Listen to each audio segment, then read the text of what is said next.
बांधण्याची ज्यांनी शिकवण दिली ते म्हणजे बिरसा मुंडा, ज्यांनी अंदमान निकोबारची शिक्षा भोगून वीरमरण पत्करलं ते म्हणजे सुभेदार रामजी भांगरे.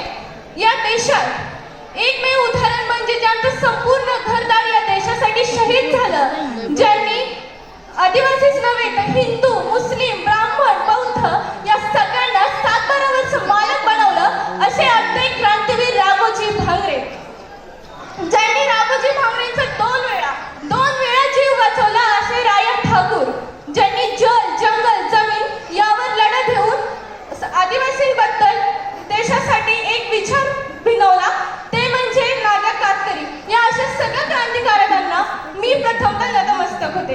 आदरणीय व्यासपीठावरील प्रमुख पाहुणे आणि माझ्या समोर इथे उपस्थित असलेले तमाम आदिवासी बांधवांनो आणि माय माऊलींनो, नमस्कार. मी आकांक्षा अशोक साबळे, सह्याद्रीच्या कुशीत वसलेलं माझं गाव डिंभे, तालुका आंबेगाव, जिल्हा पुणे.